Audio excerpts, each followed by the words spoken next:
In today's video, I'm going to teach you how to measure area in Google Maps. Measuring area in Google Maps is a quick way to estimate the size of a yard, a field, a parking lot, or any irregular shape you can trace on the map.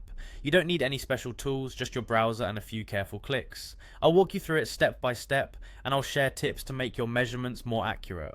Start by opening Google Maps in your web browser.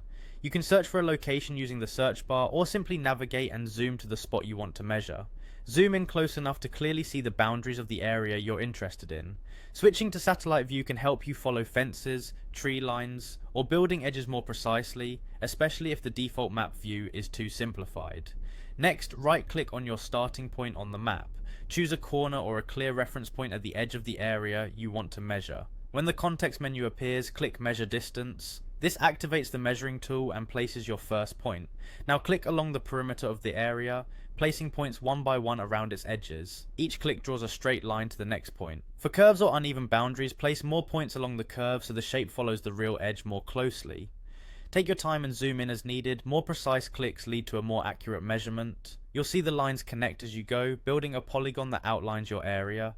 When you've gone all the way around, close the shape by clicking back on your original starting point. Google Maps will calculate and display the total area inside the shape, along with the perimeter. The result appears in a small card on the screen, using your default units. This gives you an instant estimate of square meters or feet, as well as the total boundary length. If something looks off, you can refine the shape without starting over. Hover over any point until it highlights, then drag it to reposition and better match the true boundary. As you adjust points, the area and perimeter update automatically. You can also zoom in further while adjusting to place each point exactly where it belongs. That's all it takes. Open Google Maps, choose Measure Distance, outline the perimeter with careful clicks, close the loop and adjust as needed. With a bit of zooming and precise placement, you'll get a clear, reliable estimate of any area you can trace on the map.